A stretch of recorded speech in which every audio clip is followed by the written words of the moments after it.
Children's Hospital, Mercier 5, trauma traffic. How do you copy?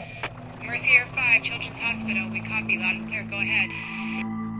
Children's Hospital, Mercier 5, inbound to your facility. We have a 9-year-old male patient.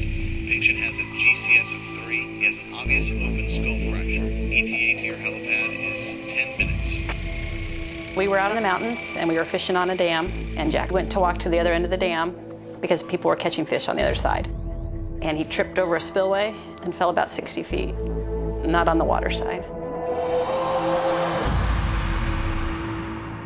When he did it, I didn't think he hit his head because the way I saw him fall, it didn't. It looked kind of just slid down the side and just crumpled in the ball at the bottom.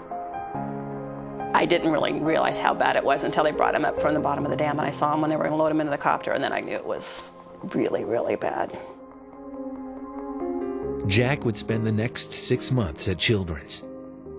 Along with the trauma care he received, Jack went through several rehabilitation and therapy programs. If it hadn't been Children's that came that day, he wouldn't have made it. And he had 2 emergency brain surgeries, probably within 4 hours after we got there. So, yeah, they saved him. I was teaching Sunday school, and Ronnie's friend came in to tell me that she had heard he'd been in an accident and had been taken to Children's Hospital.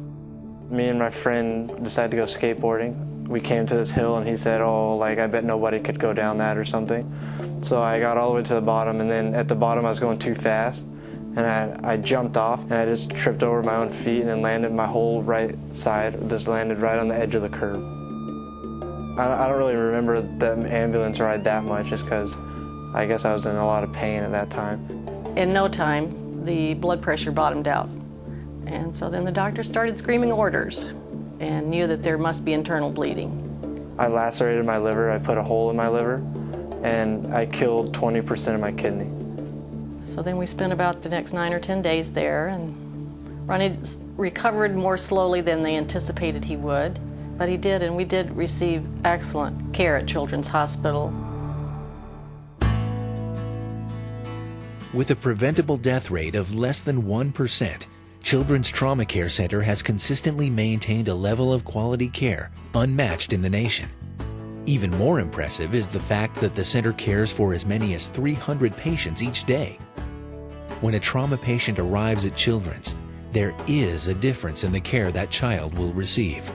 What makes a difference for kids coming to Children's is that we're specialized to only take care of kids. The people, the nurses, the doctors, are trained specifically for children, for young people. So they have a heart for that. Trauma care is most often a matter of life and death. The tools of the trade include some of the most sophisticated medical equipment available. And even though this equipment carries a hefty price tag, Children's knows the true value when it comes to saving lives. Because our team is small, the equipment has to be small and portable, and the smaller it gets, the more expensive it is. We have helmets that have microphones inside of the helmet so that we can communicate with our other team members and with the pilot, and those are really expensive, so those are one of the things that we were hoping to get some support with. It's true that without the equipment, the people at Children's couldn't do their jobs. It is also true that without the people, Children's would be just another hospital. In their more than 20-year history, Children's Trauma Care Center has made sure that it's not just about the technology, it's about the TLC. It's amazing how Children helps the families. I know when we were assigned a social worker from the second we walked in that helped us with everything we needed, things that we didn't even know we needed. I mean, they took care of us as a family as well as they did of Jack, and that was great. We just were surrounded with people we felt cared a lot about how we were doing, not just Ronnie, but how his mom was doing too. We offer the best care possible in San Diego County for that infant or that child. We have the experience, the skill level, the knowledge to be able to provide the best care for that child. If Children's hadn't been there, we would have lost our son. And we got to be friends with so many families when we were there. They'll say the same thing, all these parents, thank God for Children's, because their kids wouldn't be alive either. You never know until you're in that spot what they are capable of. It's amazing.